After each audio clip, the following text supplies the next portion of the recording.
Hello, everyone, and welcome to the North versus South FPL podcast featuring myself, Heath, and my co-host, State.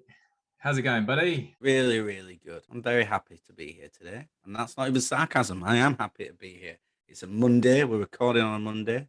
Always need something good to look forward to on a Monday after the weekend of football's gone. Normally have some midweek stuff, but yeah, this is what I look forward to. It means I can have a couple more beers as well because I try not to drink as much during the week, but podcast night you've got to have a few beers as well. So yeah, really happy. Lovely stuff. Well, as you can tell, I'm a little bit happier. I had to endure the shit of not only watching.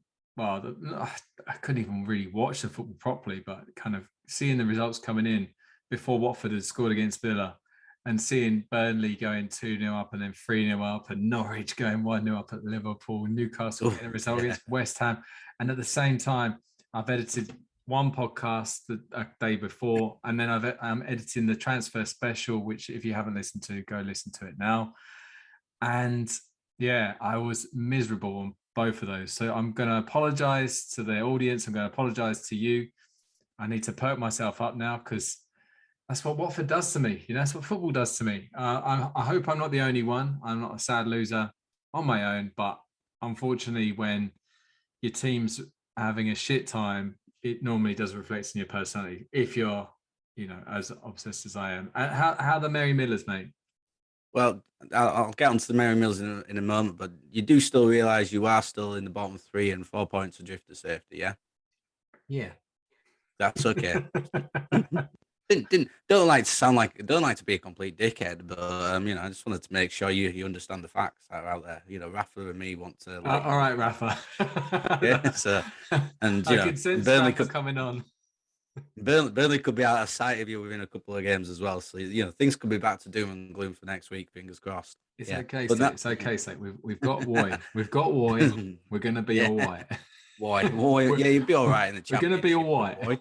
Yeah, Woy will do great in the championship, mate. He'll do great. No chance. Now the Millers are doing great. We drew at home with Wigan on Friday night. To be fair, I'd taken a point before the game, and we got one because Wigan are our closest rivals for the title. We're not thinking automatic promotion now. We're thinking League One title. That's what we've got to be thinking.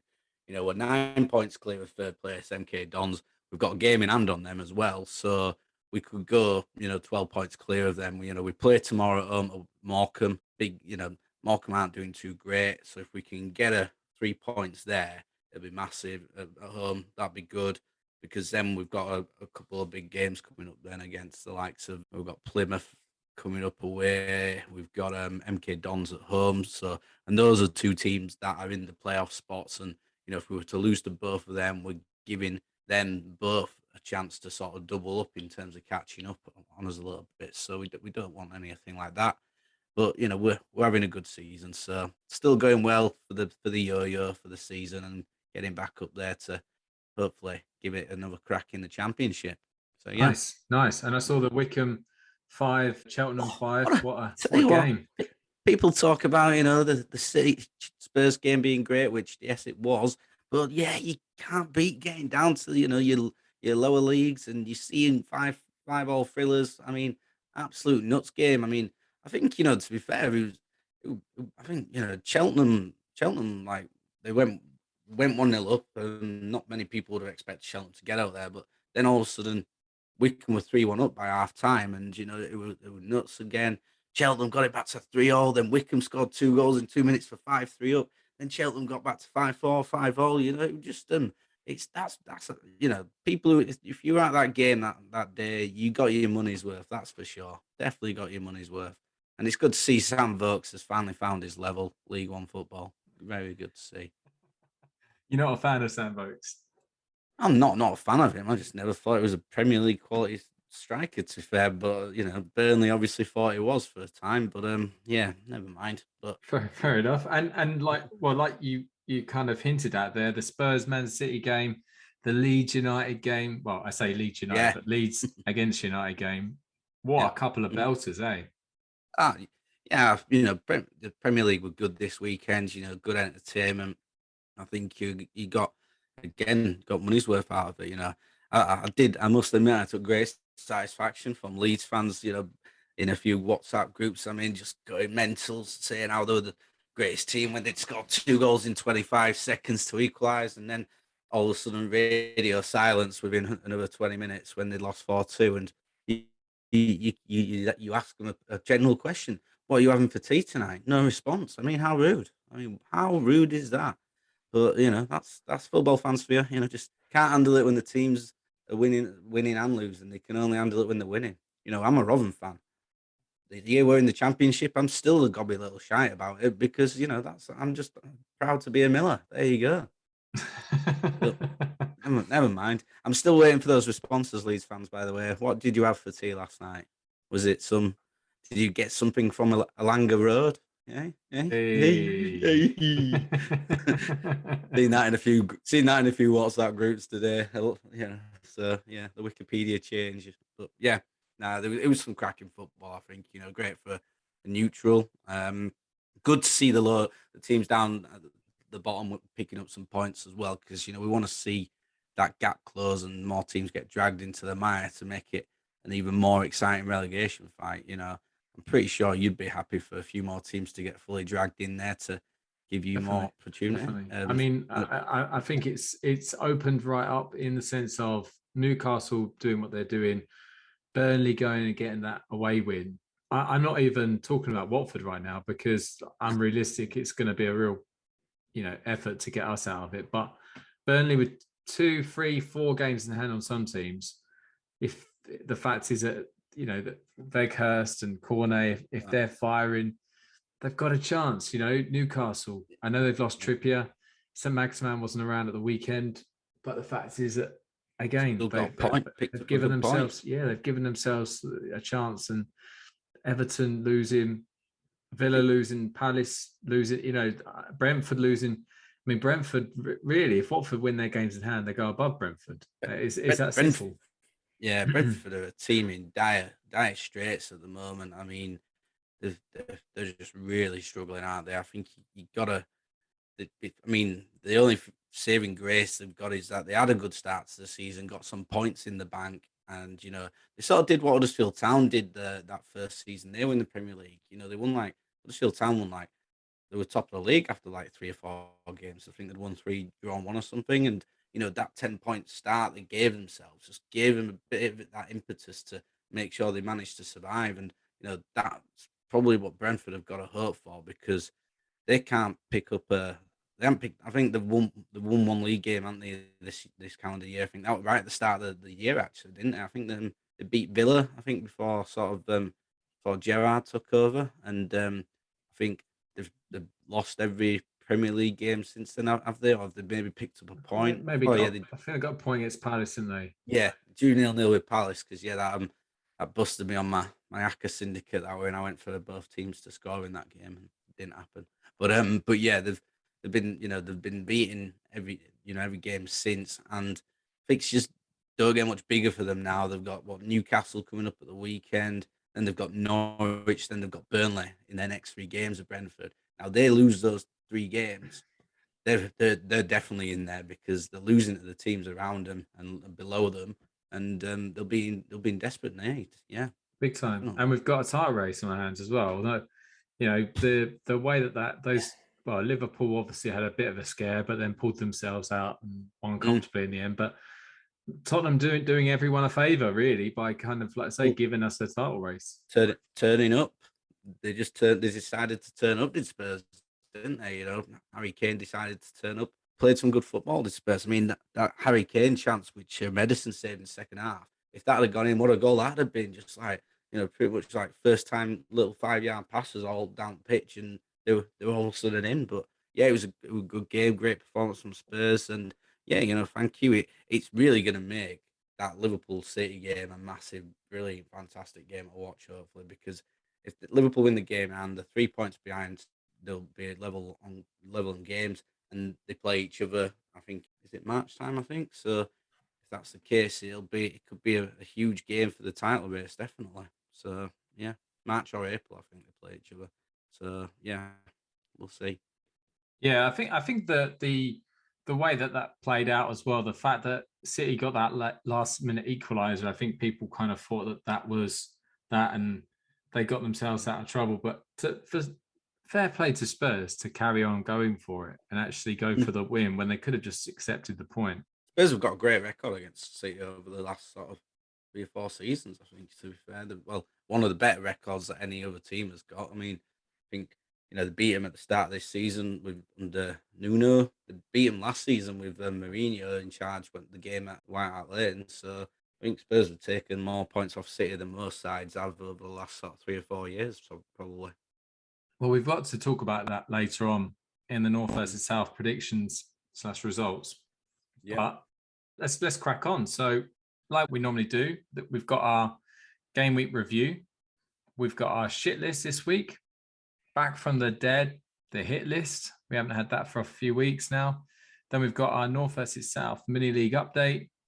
We've got our predictions, or score predictions / results. And then we have got our scouted team. And we have got a Northern scouted team this week. And last but not least, we've got our game week preview. So, without further ado, State, do you want to kick us off with your game week review, buddy? Yeah, things didn't quite go to plan at the weekend. I did make 3 transfers, so I took a -8 hit, which wasn't ideal. But then, double game week for a few teams, and just wanted to, give that self. But yes, I'm on 46 at the moment. I've still got the 1, 2, 3, 4, 5, 6, 7 players left to play. In the second part of the game week. So there's plenty of points, and I've still got my triple captain, hopefully, to play again, Mo Salah. I'm pretty confident he'll play against Leeds. They can't afford slip-ups, Liverpool. If they can get ahead of Leeds, get a 2 or 3-0 lead after 60 minutes, Salah scores all 3, and then they can bring him off and be safe for the final on Sunday. But, they're going to play. They can't afford to slip up. City have given them a chance to get to within 3 points. So I see them letting off the shackles and saying, Mane, Salah, you're the 2 main men. You get out there and play still and go get us goals. And then it'll be one of Diaz, Firmino. I don't know if Jota will be back. But yeah, I'm hoping for that. So my team so far, I've got Alisson in net, got me 5 points. No clean sheet was annoying, especially because it was a deflected goal. Norwich really weren't. I mean, they had a chance in the first half, but Norwich weren't really in the game. That deflected goal was just one of those pieces of luck when you get when you make a transfer to bring in a Liverpool keeper for a double game week, thinking 2 clean sheets. Norwich go and score a deflected goal from outside the area. The shot was going straight to Alisson. Wouldn't have been a problem. He didn't really have much to do because he didn't make any saves in the whole game because they didn't have many shots, Norwich. And if they did, they were miles off target. So it was frustrating. But he got an assist. Great assist for Salah's goal. People say, oh, keeper's just well yet. He clearly doesn't. It was quality. Defence, Cody 2 points. Didn't quite clip a clean sheet. Cancelo just the 1 point. Frustrating. Kilman 2 points. And then Trent didn't play. He rested Trent. That was a piss taker. But we'll get on to that later. Midfield, Harrison 1 point for Leeds. Cornet 1 point from Burnley. He came off after 54 minutes. De Bruyne just the 2 points for City. Not the best of games for him. My captain, Salah, he got 10 points. So as triple captain, he's on 30 points for me at the moment. He did have a good game. He looked sharp. He looked back to what he was like, before the AFCON, to be fair. So that was good to see. I'm sure Liverpool fans agree. Then up top, Richarlison, 2 points. Everton, shite at Southampton. And then Saint Maximin didn't play. Was injured. Killer blow. So I'll have Scott McTominay come in with a big 1-pointer for the United game. So yeah, 40. I'm on 46. Well, it'd be 47 with McTominay's point, and then obviously a number more to play. I believe Trent will play in the game against Leeds as well. They won't rest him and Robertson for 2 games in a row. No chance. Yeah, I mean, I have to be honest. I'm looking at a team right now, and it's kind of like it's what the word. Apart from Salah, we are back to you overly relying on Salah, and he literally has carried your team so far this week. Maybe others might help out. It was a bad week. It's just bad week so far, but there's more to come. If Liverpool have a good game against Leeds, all of a sudden Salah gets a goal, clean sheet for Alisson and Trent. You know, you're looking at some good points there. And I've got, the Wolves lads, if they could keep a clean sheet against Arsenal, which they might not be able to do, but if anyone keeps clean sheets this season, it is Wolves. So there's good chances there. And yeah, who knows if, something else can happen. I sort of don't want Jack Harrison to do anything against Liverpool unless he scores an hat-trick. He can get an hat-trick. Salah hat-trick. I'll take that right now. Oh, I see what you're saying. Yeah, I'm looking at your team right now and I'm thinking there are some players in there that you've been unlucky with, and there's other players in there I can't believe that you have in there. But it's the way that the weeks have happened. So, like for instance, I know you weren't planning to play either Norwich players who are on your bench, but the fact that they are still there and McTominay and that's your bench with your Norwich goalkeeper's not going to play. Then you got Harrison, who had one good week. You brought him in.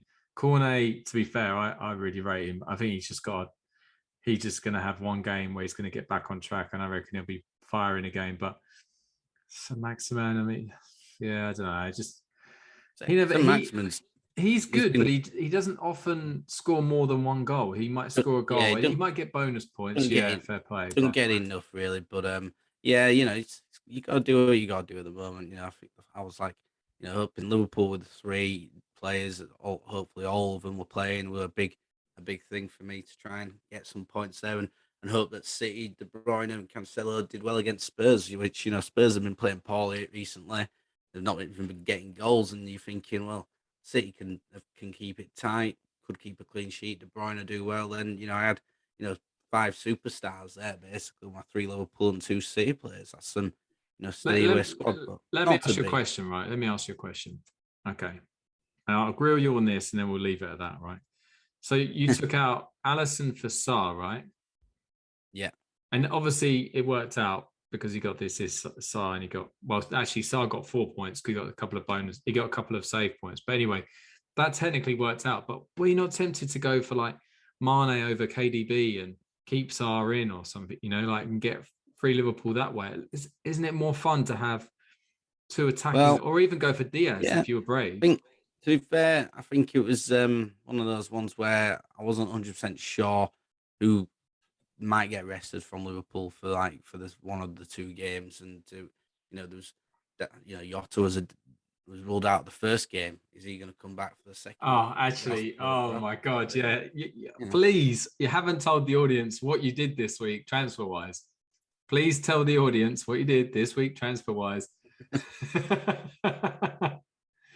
You put your left leg in, your left leg out. Well, I put Jota in for Pogba basically, and then Jota went and got injured in the Champions League game because I did it before the Champions League game. I did it on the 15th of Feb at 22:23. Got carried away. It was a bit late. You'd had a couple to drink. Tuesday night, I'd had a couple of beers, and that sort of happened. And then Jota got injured in the Champions League game, so I was like, great. So then I obviously made the substitute. Sarr came, I went out for Alisson, and then I brought Cornet in for Jota. So I had to take Jota out because I couldn't. I wanted to bring someone in. So yeah, it was a bad thing, and at the moment, Cornet has not replenished that 4 points yet. So he needs to do something against Spurs really to make it worth a while. So yeah, it was a bad moment.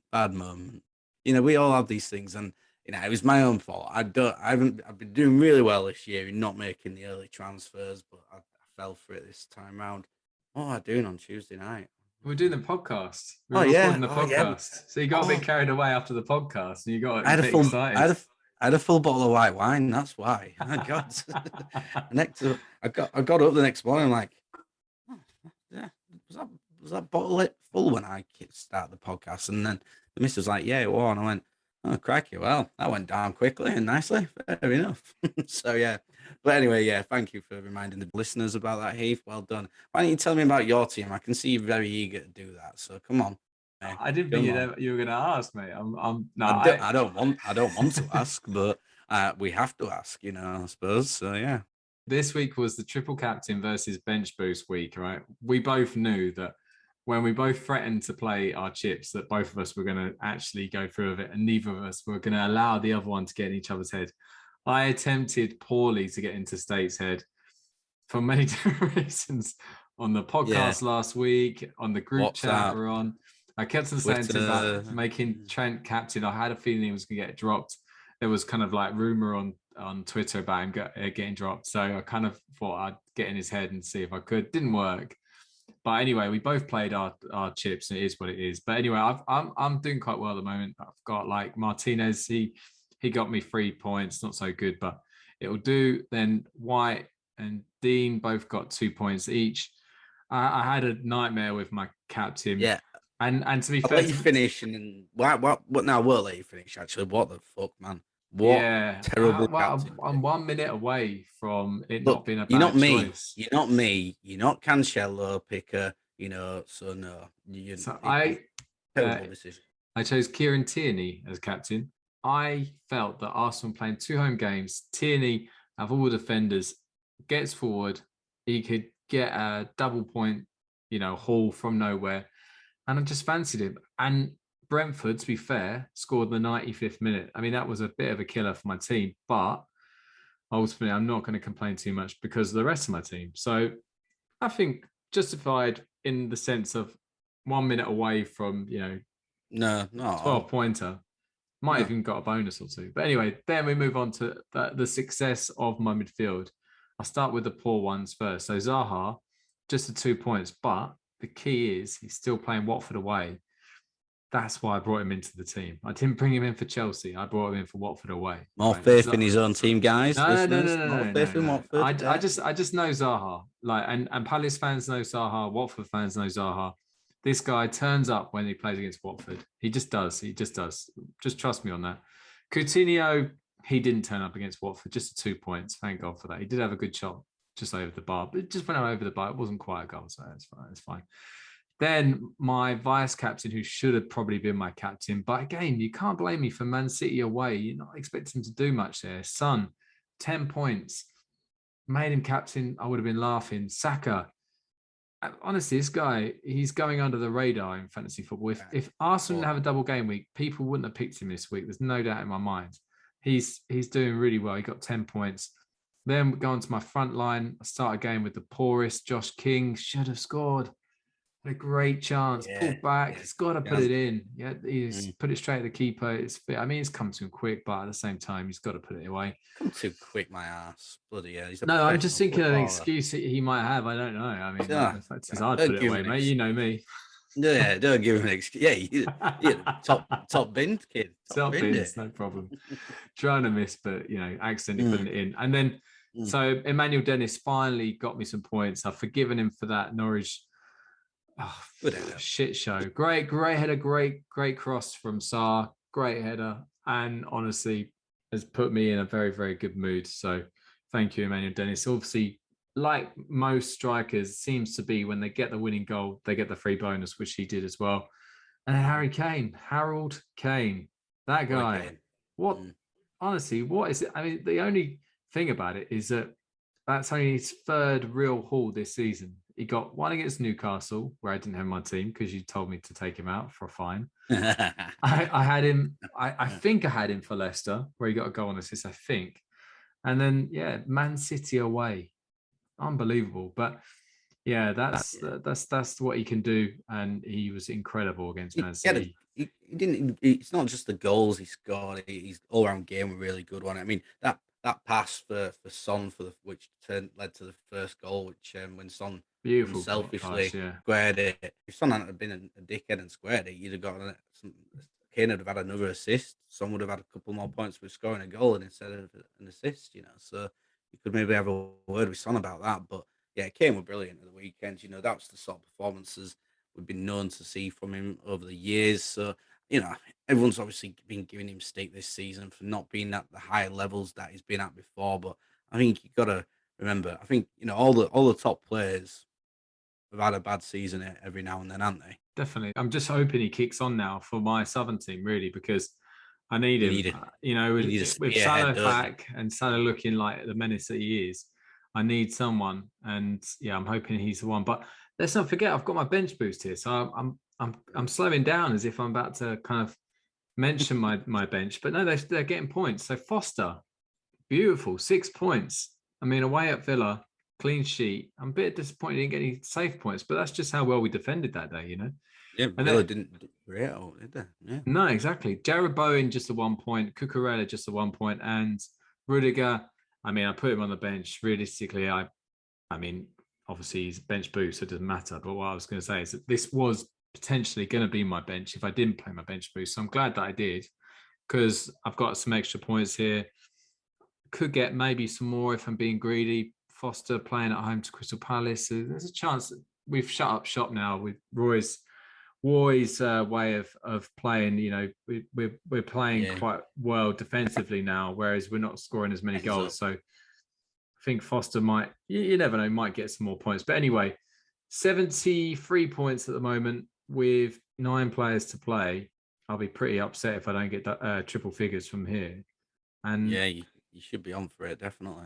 I think, to be honest, this could be a really big week for me in the main league. You know, obviously I'm going to win the head to head. That's a guarantee. But the main league could have worked my way up the table. Tell you what, if Salah does, you know that Salah scored a hat trick against Leeds at Anfield last season? Yeah. So now, if he goes and does that, then you probably don't win the game week because that probably puts him on to like 80 points by himself, probably then. Probably. We'll see. But anyway, no, I'm kind of happy with the way things have gone, and there's still a long way to go. So we'll be so far.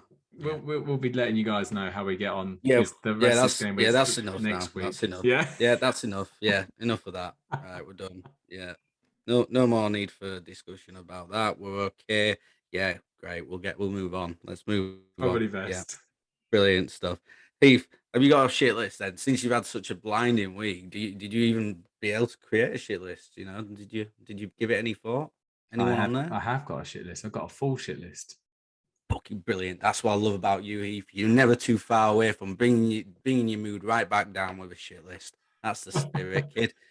Bring it to me. Bring it to me. For those of you who don't know, the shit list is basically what it sounds like. It's a shit list. Go ahead. So, Josh King, that's the first person on my shit list.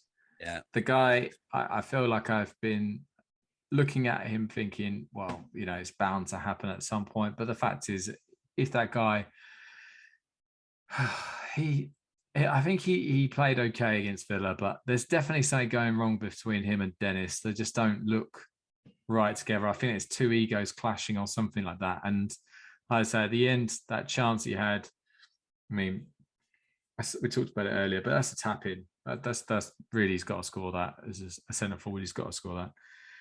So, but that could be, people could see that as a bit harsh. But for me, I've got my team. He's playing for my, you know, the team I support. I think that's 2 in 1. So therefore, he's entering the shit list. And then the next 4: Max Aarons, Grant Hanley, Ben Gibson, Brandon Williams. All I wanted you to do, guys. All I wanted you to do was stop Salah. Now, you could have had 2 or 3. You guys are used to playing in the Championship, so the long ball shouldn't be a problem for you, especially you, Gibson, and you, Hanley. The long ball should not be a problem. You cannot concede a goal. Paul Scholes plays that pass, and it's a worldie. Why is it not for Alisson? I don't care if Paul Scholes has got the ball in his hand and he's punted it up, and they've got that amount of time. Like, you can't allow anyone in football state, I'm talking Sunday League, to get the ball under control from a goal kick and then score from there. I mean, that is criminal. He saw the space. He saw Salah over there against some old geezers. And hold on. You're looking at it from a different perspective. He hit a pin seeker. What was wannabe golfers would find, that's a pin seeking pass size. You know. First of all, right? Okay, so I'm not insulting Alisson here. I'm not insulting Mo Salah. I think that's fantastic. I'll give you his Twitter handle right now if you need it. I'm all for that goal. And there's sometimes in football when you just go, wow, that's like the Mane goal. I thought, wow, what a great finish. And didn't see it coming. The Salah goal, what a touch. I mean, it's incredible. But let's go back to the basics. Where the fuck were those defenders? Why was there no one close to him?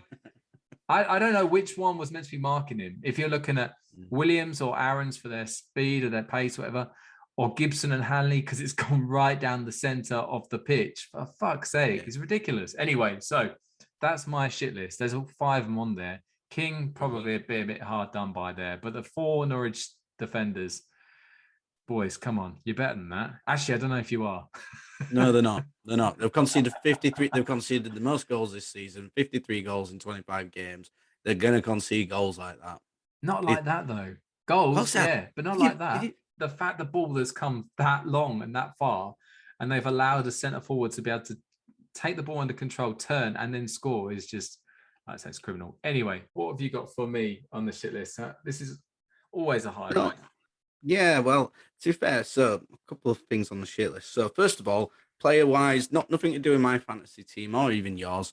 Michael Keane from Everton.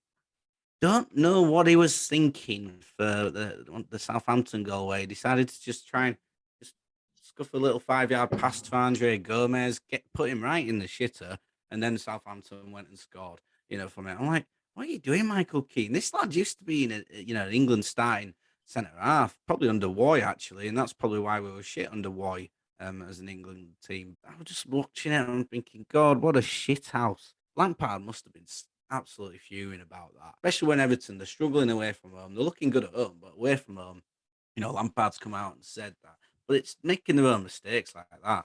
And then obviously they let Shane Long score again. I didn't know he was still alive, but fair play to him. Longevity. Good man.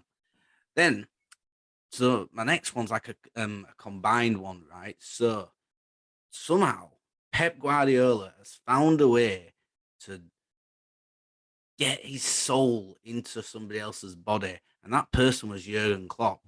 So Jurgen Klopp's obviously got gone weak somehow, and let Pep get into his soul.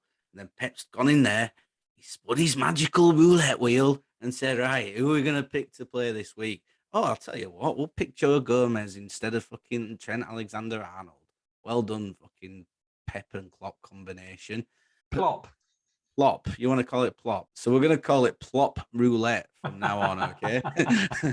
And if by the last game of the season, either I'm miles ahead of Heath to win the head-to-head, or he's miles ahead of me so I can't win the head-to-head, I'll do a Plopp on Twitter for everyone to pick my side. There you go. That's it. There we can do a Plopp Roulette for the final game week if there's nothing on the line, okay? Plopper on my shit list. There you go. So that's them right away. Ruben Diaz, you're on my shit list. Normally a top defender, you can count on him, but seriously, what was that fucking header out to Son, which led to Kane's first goal? I mean, just some of it were just terrible defending from City. You don't normally associate with that with them, but the defending wasn't great. I know Spurs played well, but that were poor. Kane were clever for the third goal, just peeled off onto Walker. Never going to be a contest there, was it? It was just some bad marking. Kane's goal, the header out was poor, and then Kane just goes through and just finishes. Well, I mean, what people think? Where's the defending going there? So yeah, Diaz, not very happy with you for that. So you're on there from mine as well. So that is my shit list this week. I'm not filling it. There's a reason for that, because Plopp was the real hatred for me. Plopp was just the number one hater for me. Not happy with him. I could put myself on there for the yacht thing for being pissed, but however, I will put the white wine on there instead. Okay, name it and shame it. It's some Italian stuff. I bought it from Lidl. It was actually really nice to say it was from Lidl. Lidl doesn't do bad wine, people. So a nice cheap bottle, but it obviously sent me a bit loopy because I made some stupid decisions. So white wine, you're on my shit list this week, guy. I'll get another bottle of it next week. That sort of stuff. I've got to test it out again and see if it fails me twice, then full shame on me. But we'll see. I have to say that one person who's kind of got away with murder here, we haven't mentioned, is Rice for West Ham. Did you see his header away for the Newcastle goal? Well, yeah, it was. I mean, to be fair, the lad's not really done anything wrong all season. Well, that's what I was going to say. You praised him the last one. You're bigging him up massively, and he's gone and you've given him the commentator's curse. Yeah. Oh well, never mind. To be fair, West Ham are falling apart by themselves anyway already. they're on borrowed time in terms of that top 4 race now. I think, you know, United are 4 points clear of them. Arsenal level on points with 3 games in hand. Wolves 2 points behind, 2 games in hand. Spurs 3 points behind, 3 games in hand. West Ham are they're faltering big time. Do you want to know what my theory is here?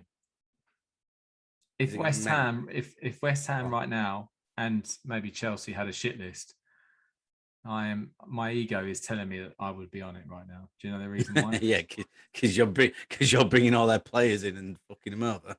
Nearly. It's because both the two players I've had as my Twitter picture have been Lukaku. When he started off really well, I thought, yeah, he can represent the South. Brilliant. Stick him on as my picture for Twitter. Obviously, he went downhill from there. And then Mikel Antonio. I went, do you know what? Who's the best performing Southern at the moment? Mikel Antonio. Stick him on there. Oh, okay. And he's gone down here. So I jinxed him. So who should I go for next? Who do I want to jinx? Right. I'll pick someone for you then. Who should we put on?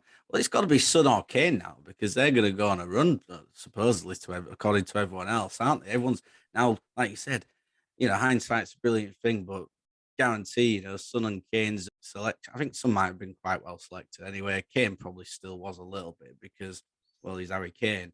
But I think, you know, you got to put one of them on now and test the theory. Let's see if you go 3 for 3 with people.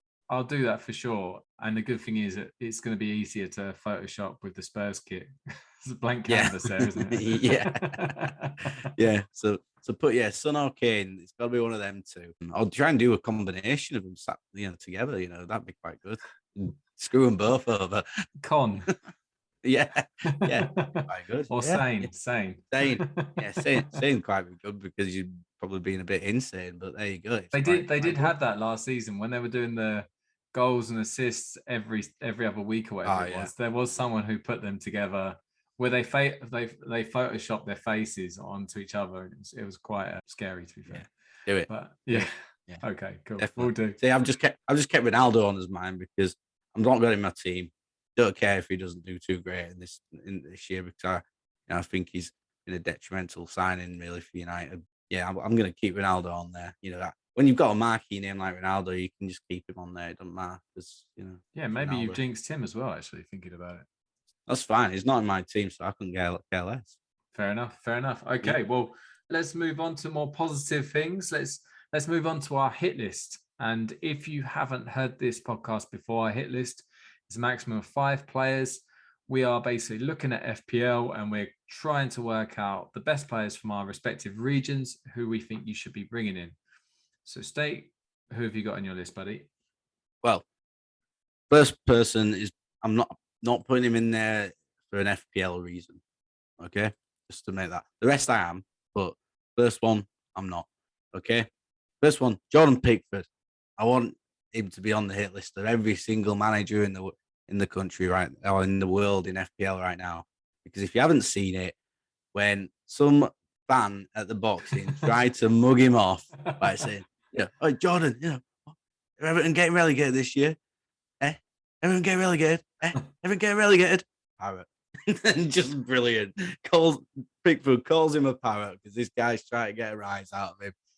This guy obviously is stupid and doesn't realise that Pickford's from the northeast. He's a Mackham. Anyone from like Sunderland, Newcastle, they've got some humour and bants about him, all right? So you've just absolutely been done by him. So Jordan Pickford, well done, lad. You know, you're actually having a decent season, I think, for Everton. You're not doing great fantasy league points because they can't keep many clean sheets, to be fair. Because of his mate, Michael Keane. Yeah, exactly. Yeah, I think Pickford's gets to make some saves. I think he made like 9 saves this game week against Southampton away. So he got 4 points even though he conceded 2 goals. So fair play to him there. So I think he's doing quite well on the saves this time round. Well, take a bow, son. Take a bow. I'm glad you brought that up because that's definitely worth a mention. Yeah, it was brilliant, wasn't it? It was a great moment by him, and he's like, yeah, sort of lads. I mean, even very impressive as well. Obviously made it back quickly from Southampton. Probably jumped on the plane, didn't they, from from there you'd expect. So yeah, good work. So onto a bit more serious sort of notes of picking an obvious one. I think he's got to be Mr. Wout Weghorst, the 6'6" striker at Burnley. And I mean, not only did he have a good game, obviously, against Brighton, goal and assist, or an assist against Man United as well. Double game week again coming up. So I think, if you're looking at a striker, 6.5 million right now, he's not probably going to be 6.5 million much longer. I'd expect his price to go up at least 0.1 or 0.2, probably just 0.1, I'd say. But yeah, Weghorst will be good to get on there because they've got a double game week next week, Palace and Leicester. Leicester don't keep clean sheets ever, so that's probably worth a while looking at, to be honest with you. So I think Weghorst is a must-have really probably now if you got space for a striker. 6.5 million, so not too bad money.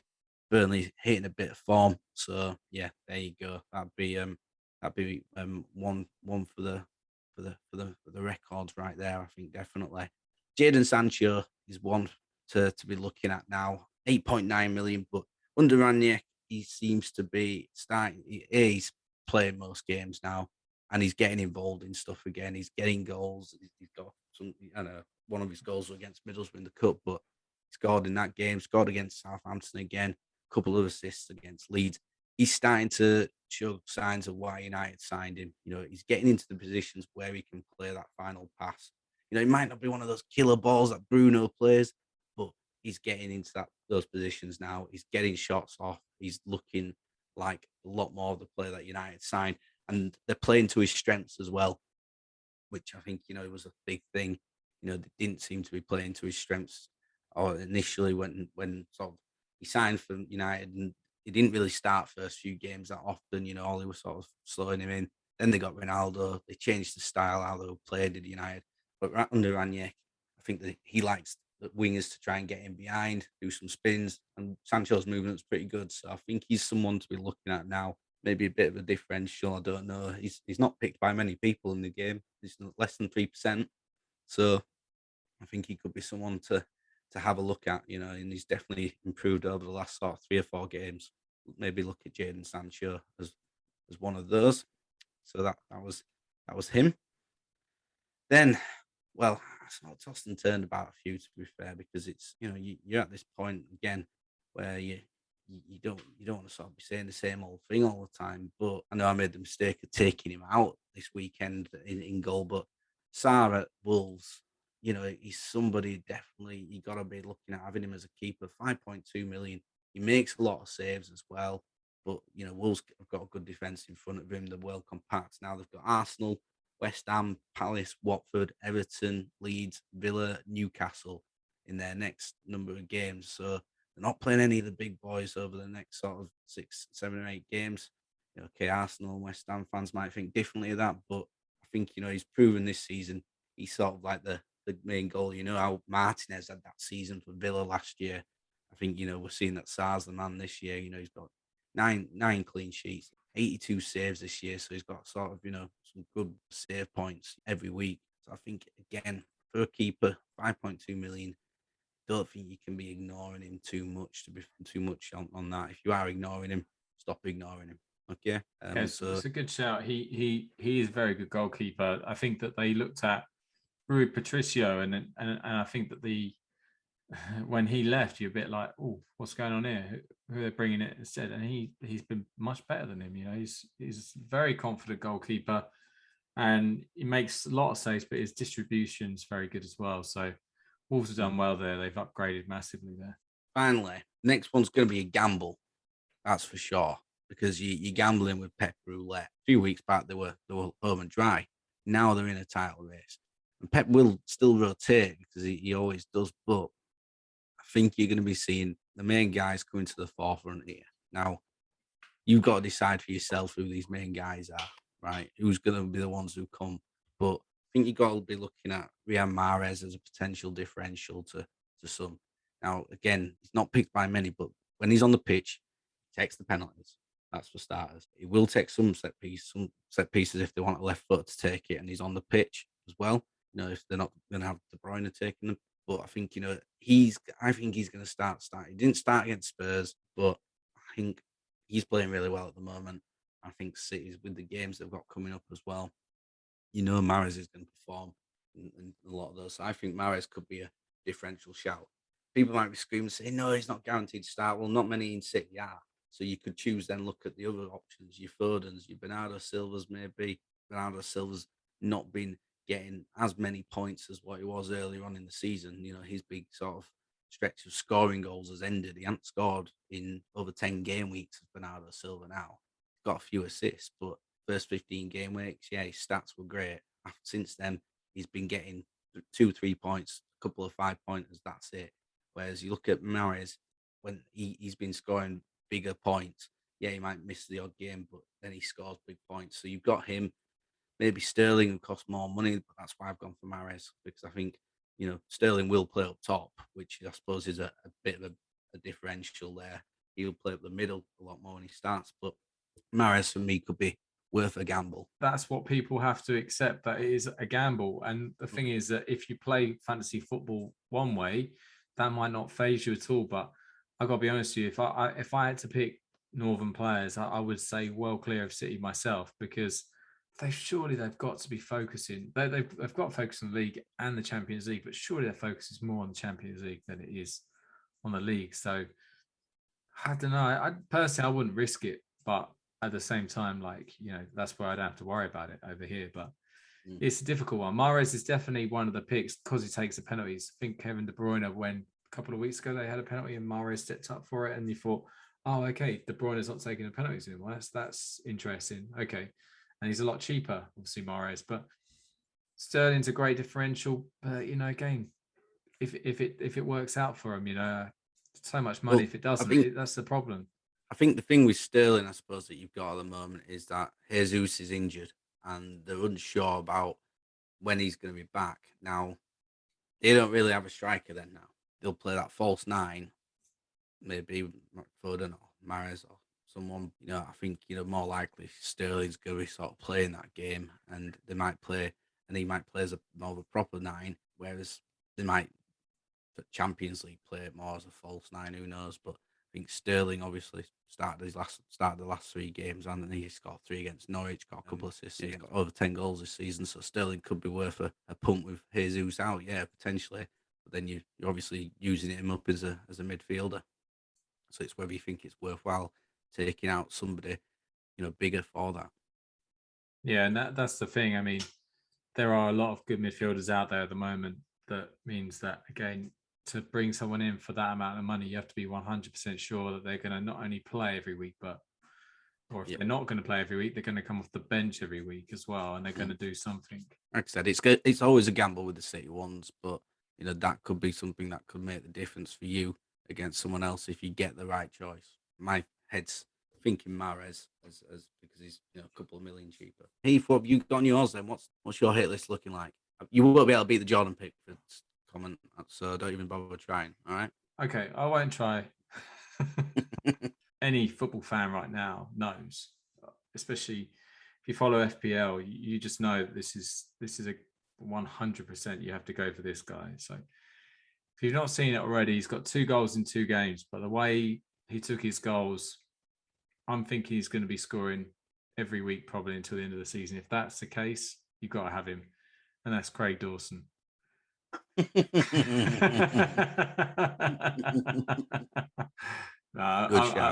kidding, mate. I'm kidding. Not no, really, no, that's on you. That's on your hit list. I'm sorry, you've just bumped somebody off there. No, definitely not. No, I start with someone who I think we both struggled to pronounce last week. I laughed at you and then struggled to pronounce it myself. It's Dejan Kulusevski. Sorry about that. I hope I haven't offended anyone by saying it like that, but it's a difficult name to pronounce quickly and on a podcast. So I'm going to get him out of the way first. And no, he got, let's be honest, we saw he joined Spurs. We were interested. We said, you never know, see what happens. I'm putting him on my hit list only because if you can get a goal and assist away at Man City, you can do it anywhere, right? So I'm thinking, see how he gets on against Burnley. Obviously, it's don't make your transfers right now. I know you're itching to do it, guys. Hold back, right? Don't do a Yotta, and make sure, right, that you have a look at the Burnley game, see how he is. If he gets the full 90 and he gets a goal or an assist, or even just plays well, then this guy could be, that they've been threatening to have a player like this, where they've had Lucas Moura, they've had Steven Bergwijn, they've had these players who trying to back up the Son Kane partnership. It's not quite worked consistently. They've all had their moments at points. I think this guy potentially could be that person, or he might just be like the rest of these guys, where he comes in, has a big game, goes quiet, gets rotated with Mora or Bergwijn or something like that, and then I don't know. Actually, did Bergwijn actually go in the window? I don't even know. I know he was rumored. No, he didn't. He didn't go. He scored a couple against Leicester that game, and he did score against Southampton in that 3-2 defeat at the end to equalise, but he got disallowed. So, but they kept hold of him. If, like I say, he's nailed and Conte likes him, then he could be a really good shout.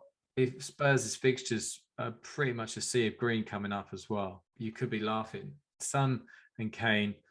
I've seen a lot of FPL teams saying to stay before we're recording that have jumped on both of them on their wild cards and free hits and trying to get them in because they've seen this fixture swing. But at the same time, I just say, guys, just be a bit careful. Don't go too crazy.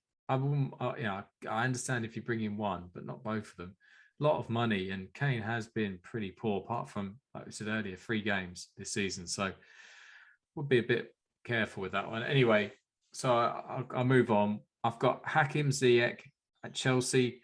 Weird thing about Ziyech is he's actually playing fullback, apparently, at the moment, although he's getting quite far forward and has scored a few goals in the last few games. So I'd say, again, probably similar to Kulusevski. I would say just be a bit wary of him, but know that if maybe another game, because they do have the this game week off, but if he plays against Liverpool in the League Cup final and he plays well, gets something, might be worth a shout. But I'm always a bit. Reece James is back to training this week, they say. Yeah, and that's the thing. My issue here was that James could be back soon, and the other thing is that Ziyech, I mean, he's a midfielder playing fullback.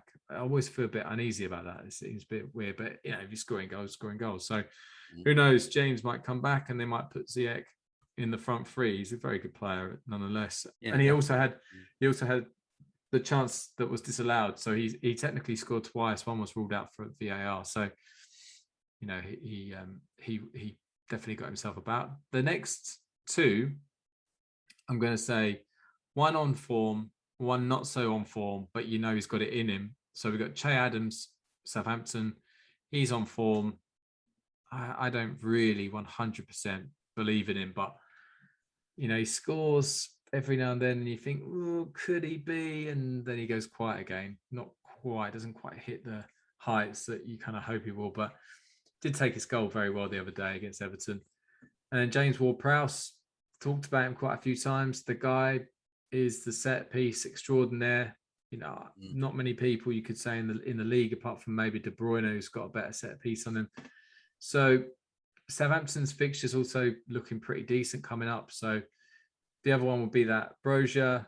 I mean, I think he looks better out of him and Adams as a player, but Adams is getting the points at the moment. So Adams got 3 more points cumulative of overall end at the moment, but he's 1.5 million more. And yeah. I mean, so it's I know what you're saying. It's one of those ones where you got a call. If you haven't got that 1.5 million, it's not bad. It's not a bad thing that you go for Brozier over Adams, because there isn't too much point difference. Cost per points per value, Brozier's the better player. Definitely. I think like you said, he's on form with Adams, so you gotta look at those things. I think it's a big thing. Yeah, because I mean, ultimately, $1 million. Yeah, 1.5 million doesn't mean anything if they're not doing anything, and the other one is. So, we've had that in the past. I remember there's been a handful of, because this is a good thing about Southampton, they do play 2 up front, and we've had this in the past where they've had, 2 players up front playing together, and you pick the cheaper one because you think they'll be the one that performs gets, and they save you some money so you can put money elsewhere. But then if the one who costs more is the better player and gets the points and gets the goals, then what's the point? So yeah, anyway, and then I've got Bukayo Saka. I could have gone for Smith Rowe, who's like slowly getting his place back into the team. Arteta's managing his minutes. I'd say that again, Smith Rowe, I don't know. I wouldn't want to risk him, but he's so cheap. That's the thing. Saka's a bit more expensive, but Saka is definitely playing week in, week out. There's no injury issues there. So Smith Rowe, I'd say, is probably again another one to wait. I mean, the theme of my list is, it's a hit list, but just wait a couple of weeks. I think Saka is definitely the player that has gone under the radar. And again, like I said earlier, if it hadn't been for the double game week, he certainly wouldn't have been picked by most people, because I just don't know why exactly. People aren't convinced by Arsenal, are they? And they haven't really blown teams away. When they've won by a goal or two, maybe, but they've not really done a huge amount. They had a couple of moments this season, but yeah. So Saka's the other one. So I've gone for Kulusevski, Ziyech, Adams, Ward-Prowse, and Saka. Yeah, sound. Yeah, good work. Good hit list, pal. Yeah, let's crack on. Let's go on to our mini league updates. We're halfway through the game week, so obviously people shouldn't be listening to this and getting too excited, because there's still plenty to play for. Yeah. Well, yeah, there is plenty to play for, Heath. There's some big numbers in the league. Big numbers. We'll start off with who's currently flying in this game week, and it's Mike Matthews. He's on 95 points at the moment, and he didn't even triple captain. He played his bench boost. He followed you. He played his bench boost. Now you think you've got a good bench boost? Yeah, wow. Not like this guy. So Mike Matthews, 95 points with his team MM. The name's pretty shit, but we'll let that slide with a good game week like this, Mike. And to be fair, his defense has done pretty poor. He's Guatta in net 1 point, Anderson 2 points, Tierney 2 points, Van Dijk 2 points, but then it starts getting good. 2 points McAllister, 2 points Zaha, 10 points Son, 10 Saka, 20 Salah, 13 Kane, 4 Rodriguez, 6 Ben Foster, 2 Ben White, 7 Eric Peters from Burnley. Nice. Eric Peters, what a shout, pal. What a shout. And then Weghorst, 12 points. And look, he's played his bench boost, and he's got every single player, barring one, with another game. So it's only McAllister at Brighton who doesn't have another game. So you could see some big points here coming from him. So he's played it well. He did take a three transfers, so a -8 hit for that, but well worth the -8 hit when you do something like that, Mike. So fair play to you, pal. So 95 points, he's in 5th place at the moment, and he's pushing. I mean, our leader, Kevon Bernard, he's on a steady 69 points at the moment. He triple captain Salah, and he's got a few others still to play, so he could do something good. But I'll just concentrate on this week on lads or lasses who are doing well. AFC Convey, 81 points at the moment. He's triple captained Salah as well, and he's got Luis Diaz in there, Kane, Weghorst, Dennis. So he's done pretty well, and he's still got some games to come as well. So big points. Probably another 3 digits. Won't mention you again, Heath, because you've had enough glory. Big Ben Marion with Mazza's King Gary 11. I mean, you've done pretty shit most of the season, but here you go, 76 points. Look at his captain. Yeah, and he triple captain Kane. Outstanding move. He doesn't even have Salah in his side. I mean, that's a bit stupid. Even then, I mean, he's not done. He's gone for Kane triple captain. He's seen something that we've not. Big Ben, he's a copper, so maybe he has a bit of inside info. Or he's threatened the City defenders with a bit of resting them. Who knows? 39 points with Kane so far, and Burnley played. That's a right move. I tell you what. I mean, you've got some kahunas there, Big Ben. Well, hats off to you, pal. Really massive hats off to you. And, some of his other players have done all right, but I'm just brilliant, that is. So, yeah, some good work there. Let's look at the low scores. Ned Stark's my dad, Harrison Copley. Come on, Ned. The Northern team, 17 points. We've got a story here of Harrison Copley versus Eddie Moran. Yeah, we have these two.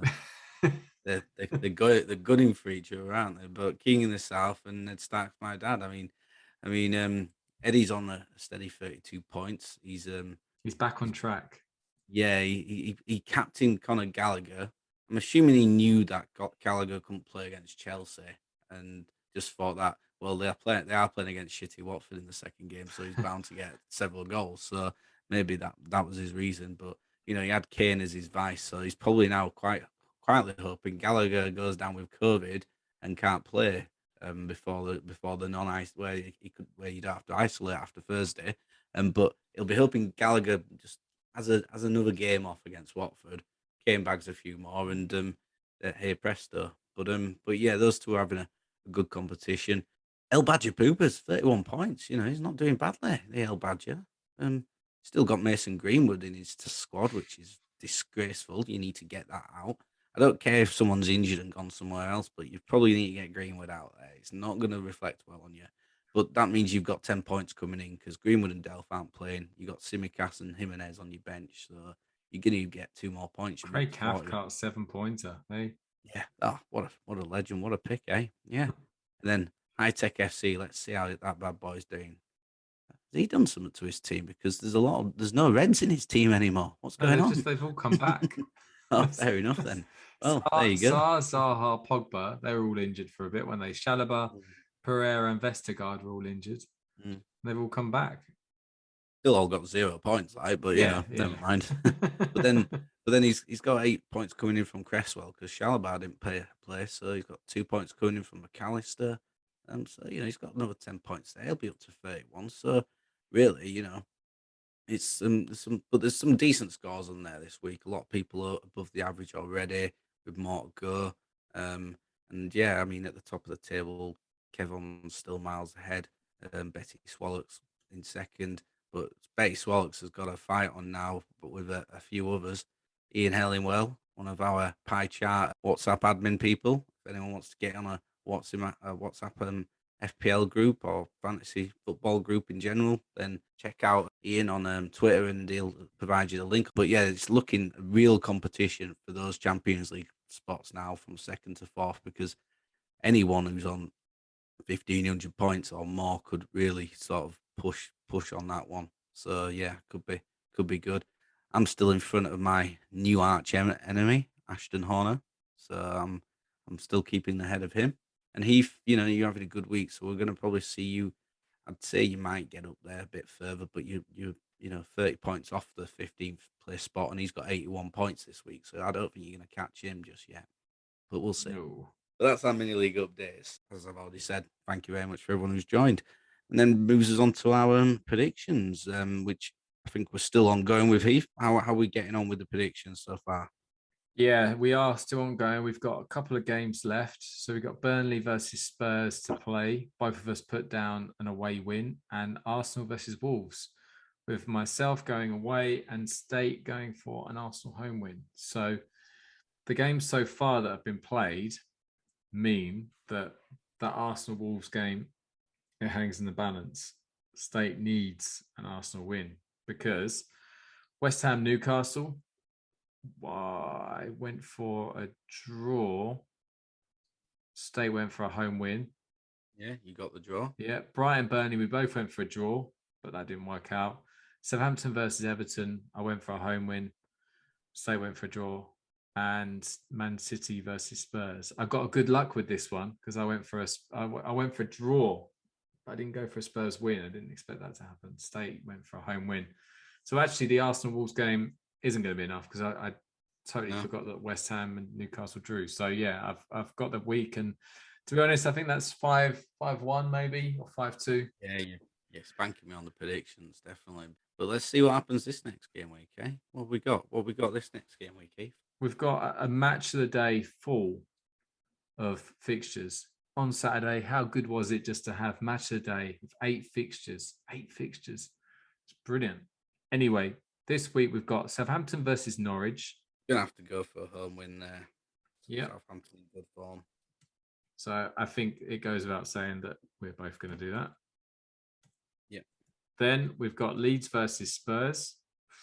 I'll go for a draw with that. Heath draw. I'm going to go for an away win, after obviously the win. Leeds are just conceding too many goals at the moment for my liking, but, it's I know they can come out with a result. They're always capable, but at Ellen Road, they seem to be less capable of pulling out a result. To be fair, than they do away from home. To be honest with you, so I'm gonna go with Spurs. Spurs to get the away win there.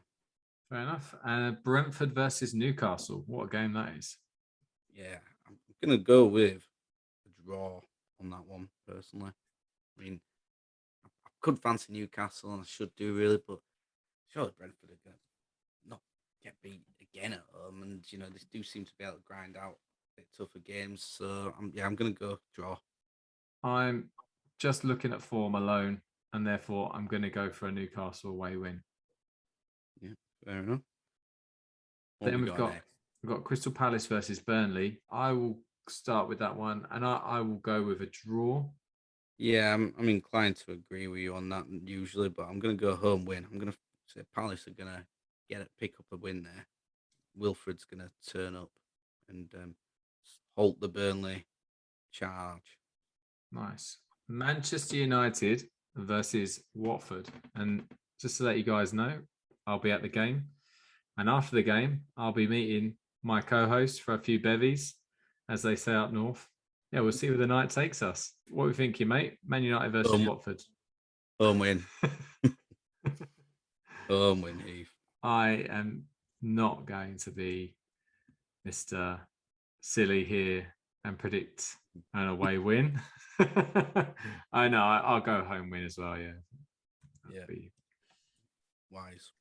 Standard. And then the final game. Well, actually, no. We're going to have one more game on top of this. So the final Premier League game is West Ham versus Wolves, and I am going to go for a draw with that. Yeah. I'm gonna go for a home win. Newcastle, West Ham to get back to winning ways. Cool. Okay. And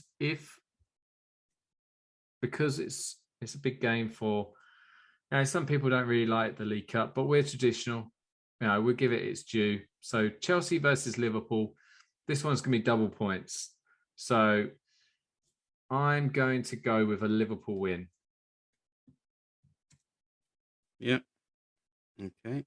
So I'm putting Liverpool down as the away team, Heath, just for our record. So you've gone away. I think I'm going to go for Chelsea, to be fair. I think, You kind of had to, really, because it's double points.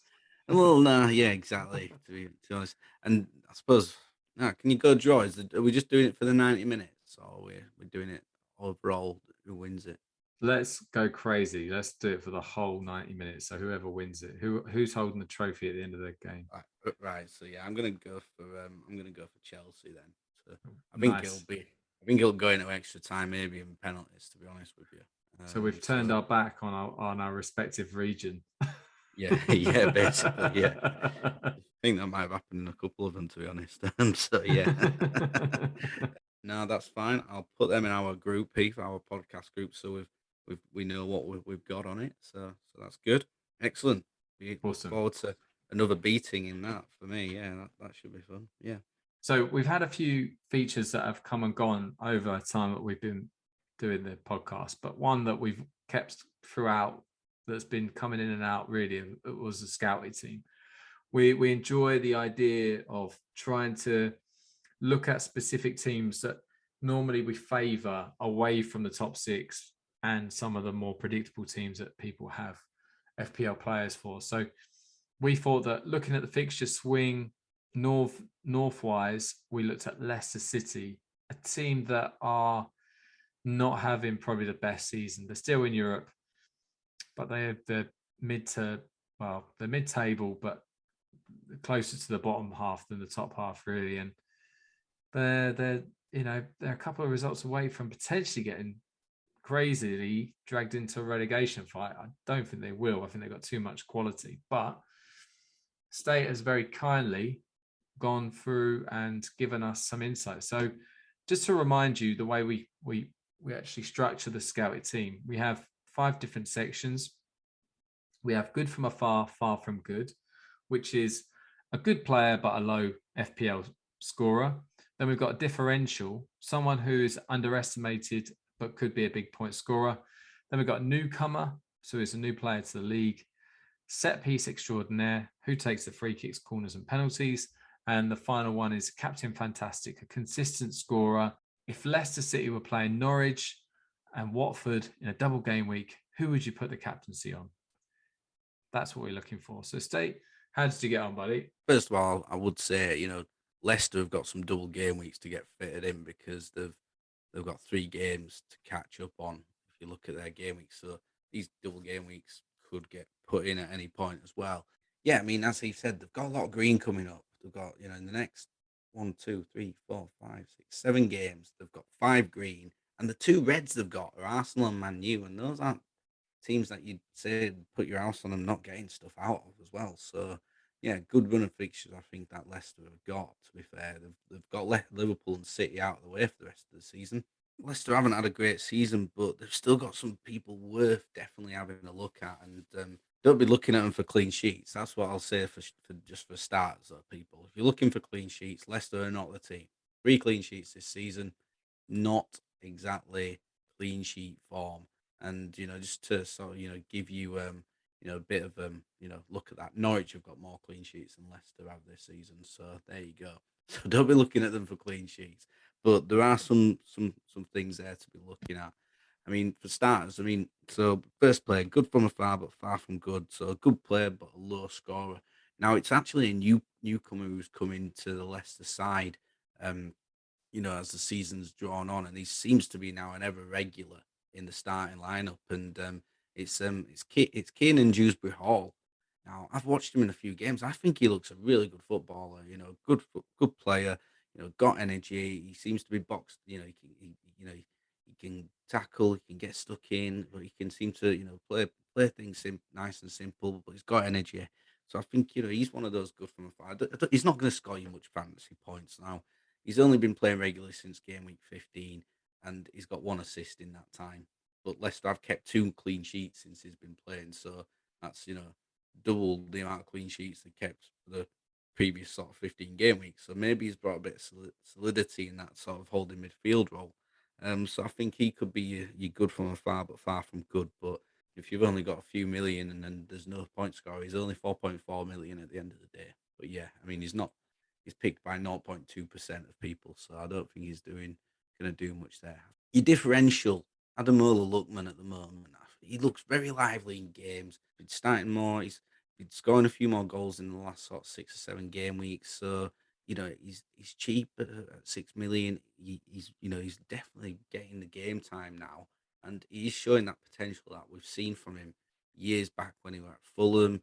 Then he went to Germany and had a good season, and then came back. Didn't get the look.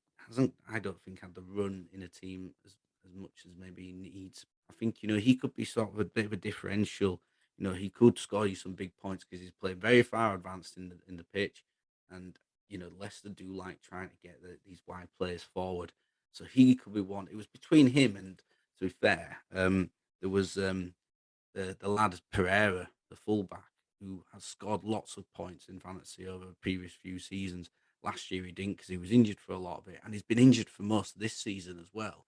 He played the first league game, got 12 points.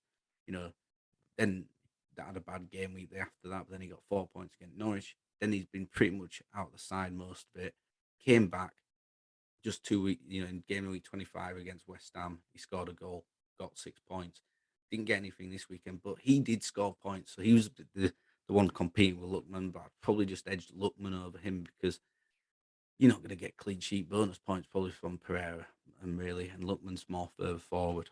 Newcomer wise, new player to the league, quite an obvious choice to be fair, and it's the man Daka. Now Jamie Vardy's been the pinnacle of Leicester City for a number of years now. He's been the main man, and he was at the start of the season. He was scoring goals. Then he went on a run of not scoring. Then he got injured.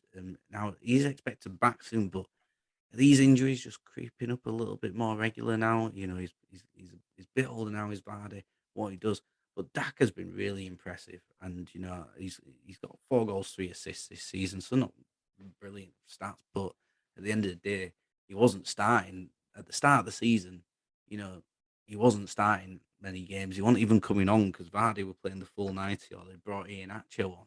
Whereas Daka's taken his chance, and he has been the focal point for them, and he looks because he plays like Vardy. He's fast. He likes to be on that Batman. He hassles players as well. So I think he suits Leicester's game as well. So I think he could be, he's the newcomer for them for sure. And Ian actually had a great end to last season, but he's not really pushed on, has he? So Dak has been getting his chances, and I think looking good. So you set piece extraordinaire. Tielemans is the man to. So when Vardy's not playing, Tielemans is on the penalties. He also sort of shares free kicks with James Maddison, and he also gets involved in taking corners as well and indirect free kicks. So Tielemans is your set piece person for sure. He's involved in all of those, and he takes a good penalty, to be honest with you. So pretty standard one. And then you captain fantastic for them, your consistent scorer.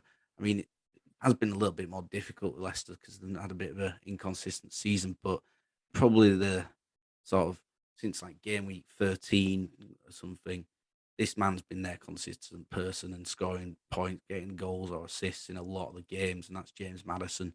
He's their main man. He's been quality for him. He's got 6 goals, 6 assists, and they've all, barring I think one goal that came in like game week 9, they've all come since game week 13. So in the last 13 game weeks, he's got 5 goals and 6 assists. So that's 11 sort of scoring things across 13 game weeks, basically. So, on average there, he's getting you a goal or an assist most games in that 13. So he's definitely the consistent performer for Leicester at the moment. And, I think that'll, keep being the case because he's their most talented footballer, him and Tielemans, definitely. But Maddison's the one who gets more goals, gets more assists as well. Yeah, they're an interesting team. It's hard to get excited about them at the moment. I mean, they had at one point you would look at them and go, James Justin and Pereira, the fullbacks were quite interesting at one point. Then they bought Castagna and Justin was out, and you thought, all right, well, there's another attacking wing back. Brilliant. This is exciting. Sionchu seemed to be a very decent defender at one point. He's just gone completely other way. And then, yeah, you look at Harvey Barnes, James Maddison. I mean, Jamie Vardy's obviously injured, so that's going to affect them massively. Yeah. But you just look at them and go, like, they've had time. I mean, Madison's stats are better than I realized. I didn't realize they were that good. I guess this is the thing about, because of the double game weeks, people are overlooking Madison at the moment because Leicester aren't doing that well and they haven't got double game weeks at the moment, or haven't had any double game weeks. They're going to be having double game weeks, that's for definite, because they've got 3 games to fit in, and there's only 38 game weeks in FPL. They don't add game weeks to FPL, so they're going to be. That is the key component now till the end of the season of the decision you have to make. If you've still got your wild card, are you brave enough to go for these teams who haven't played all their fixtures? Your Burnleys. Could you triple up on Burnley knowing that they've got so many games to play that they'll have doubles and maybe a triple game week at some point? Man United had one last year. It could be quite conceivable, but the fact is that if you build your team around a team like Burnley or Leicester, who, I know Burnley got a result the weekend, but they haven't exactly been on form, and Leicester obviously are struggling, you're playing a really dangerous game. But fair play, I'm looking at Arsenal the same. Like I've looked at Arsenal and I thought I might take a player out here and there, but then I look at the fixtures. They've got so many games to play. They've got 2 games that haven't even been added to the fixture list yet, and yeah, we'll see. But yeah, no, that's a really good feature, mate. I really enjoyed that, and I love Ricardo Pereira. He's quality. Attacking fullbacks for me, one of the best things about FPL. But he a couple of years ago was just unstoppable. I remember having him at one point and just thinking, doesn't matter what happens because he's going to get an assist, even if he doesn't get a clean sheet. And he was unplayable. But unfortunately, injuries really affected his progress, and otherwise he probably would have been in the same kind of category as Trent and Cancelo. Maybe he could have got a bigger move, to another club, but unfortunately it wasn't to be. Yeah, but definitely. No, it was really good. United keep shitting. They need a better right back, and well, he could be the one for Man United. Who knows? Or the Liverpool needs someone to maybe challenge Trent a little bit more. And could he go there? Trent's also versatile. Could go into midfield position as well. Sometimes if they want to play them You both, you really want him to go into that midfield position, don't you? yeah, then it's not 8 million coming out of my back four. That's it. Then if he moves into midfield, likelihood is he comes sort of starts becoming a sort of 9.5, 10 million player probably. So no, cheers. Like I said, Leicester a bit different. I know it's difficult. People might not be thinking, but hopefully, even if it just gets you sort of considering it, and like I said, look at the green games they've got coming up, and look at the fact they're going to be getting double game weeks coming up. They're going to have 3 double game weeks before the end of the season at Leicester. 3 double game weeks. That's a fact. We talk about facts again with me and Rafa. That's a fact. There you go. We finally come on to our final piece in the jigsaw for this evening's podcast, the game week preview. Obviously, we're probably going to be thinking hindsight at the moment, Heath, because we've still got some games to happen this over the next on Wednesday and Thursday with both North and South team playing. So I would imagine unless you drink a bottle of white wine to yourself, then you're probably not going to make these changes yet. But what are you thinking, Heath? Have you got any plans in line for game week 27? Which, by the way, the game week for game week 27 is a Friday game week. Everybody, it's 6:30 Friday because Southampton are putting a few past Norwich on Friday evening. So yeah, tune in for that. What are you thinking, Heath? Yeah, I'm thinking that I might have tripled up on Aston Villa a little bit too quickly. I've been pretty happy with my team for quite a few weeks. Actually, like I said, a couple of months. But this week, it's kind of, I don't know, it doesn't look as convincing. Because Chelsea and Arsenal aren't playing, that's 4 of my players gone already. Watford are playing Man United away. And as much as I would love for Dennis and King to go on a run like they did against Everton away or something, the fact is it's going to be pretty tough to get anything out of United. They might score, they might do, but anyway. United have got since Ranieri's come on board for United, they've got the second most points in the Premier League since he's come on board behind City. There you go. So it's unlikely, but the thing is that anyway, I'll go on my team. So I've got Martinez in goal. They've got Brighton away. So, I mean, if you're going to play Brighton, it's probably better to be playing them away, especially Villa not being on good form themselves, like points wise. They've been scoring goals, they've been looking good, they've just not really been getting the results. So, yeah, I've got Luka Din, and then I've got a spare space in my back three, really, because I've got Rudiger, White, and Tierney, and all of them not playing. So, I've got to make a decision there. That's kind of what I was hinting at earlier about Arsenal. Do I take out an Arsenal player, knowing that they've got a really good run of fixtures? But I don't know. So got Cucurella. He's got Villa at home, obviously, and he's doing all right. Nothing. He hasn't really pulled up trees recently. Then I've got Zaha, Burnley at home. Burnley, I don't know. It might turn into a difficult fixture. I don't know. Palace at home. Yeah, well, we'll see. But Coutinho. Then I've got Jared Bowen and Heung-min Son. So Bowen's playing Wolves at home. Son's playing Leeds away. I've got the captaincy on Son at the moment. It might go to Kane. I'll see how that Burnley game works out. If Kane continues the way he was against City, I might put the captaincy on him. And then my 2 Watford players, either side of Kane, are Dennis and King. Realistically, I'm even tempted. I might take out King and then just put White. Oh no, I can't really do that. I guess I'm going to have to I might take out White, transfer him, and then bring someone else in, and then worry about the doubles when they come. I don't know. It's tough. It's very tough.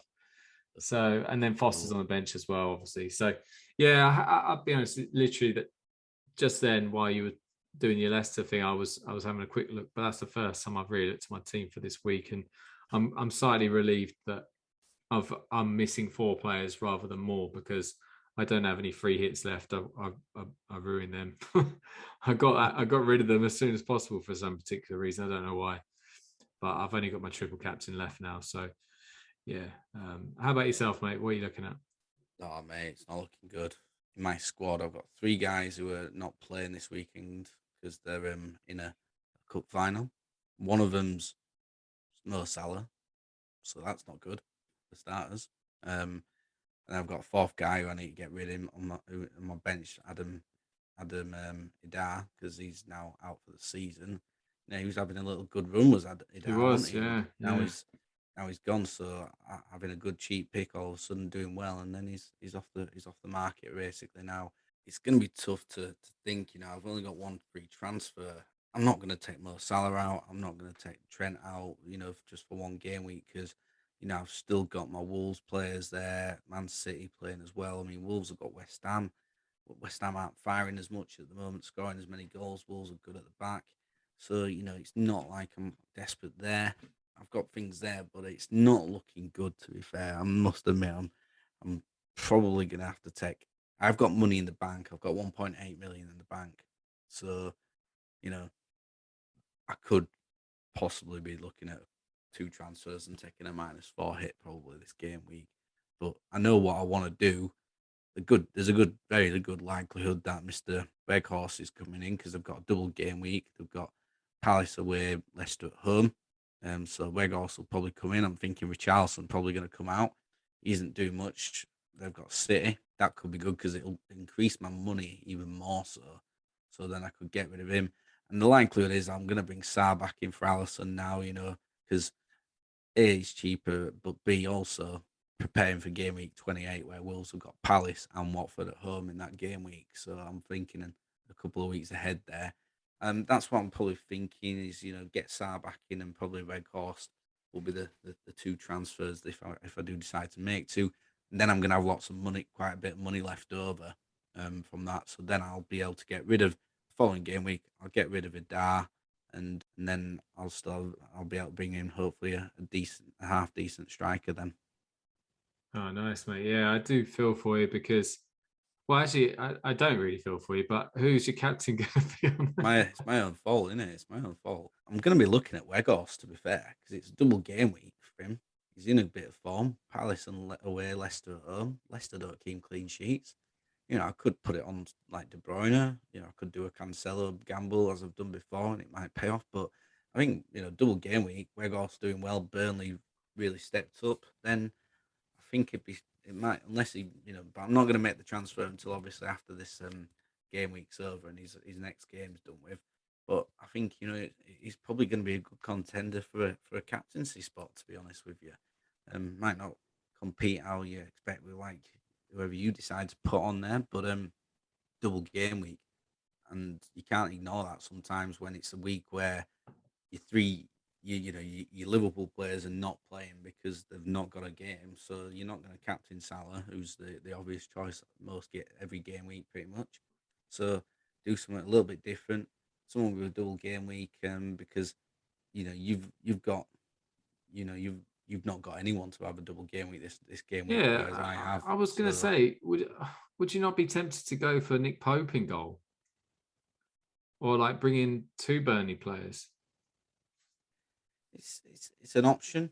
I don't know why I'm It is giving an you option, advice, but but yeah, I mean, I thought about it, but at the same time, they're not. I've then got to get him out, and I want to get somebody else out of the squad who's not playable by that point. So yeah, fair enough, fair enough. I Well, see what you're thinking and good advice, but no, yeah, thank you. no, that's It's good. I mean, in a it's way, better than the last advice you tried giving me, Trent as triple captain. I'll give you that. still got a game to play. You never know. Mm. But no, that was good, and I guess both of us looking at our teams tonight is a reflection of what a lot of people probably having.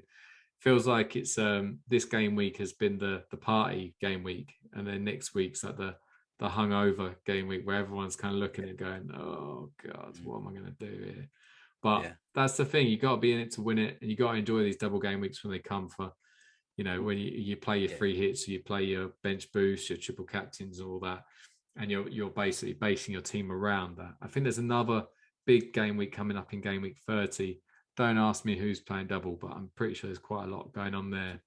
To be fair, there's there's double game weeks happening now for a while because game week 27 obviously Burnley have a double game week. They're the only one then, but then game week 28 you've got double game weeks for Southampton, Newcastle, Wolves, Watford, Leeds, Villa.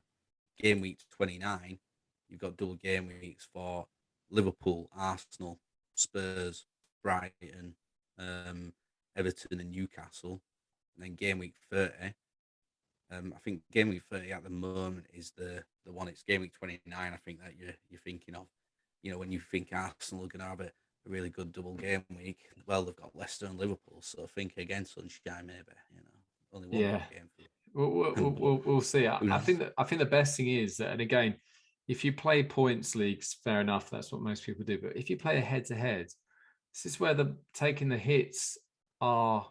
You're talking about Convey's team earlier, took a -12 and he's got 80 odd points. You talked about Mike earlier. Did he take a -12? No, -8, and he's on 95 points. These minus hits are, if they pay off, like they sometimes, especially if you're head-to-head, you could smash it head-to-head and not really worry too much about your overall points if you get the right players, the right teams, these doubles. So it adds an extra element to this game. And I think that's why people like it, because just that moment where you think you've seen it all, you then see multiple double game weeks every week going into the end of the season. You see a triple game week coming in last season, which we'd never seen, or if we had seen it, it was a long, long time ago. So, yeah, I like advice to everyone out there: just hold back on those transfers. Just hold back. Yeah, if you can. If you can. If you have a bottle of Blue Nun from Aldi, then fair enough.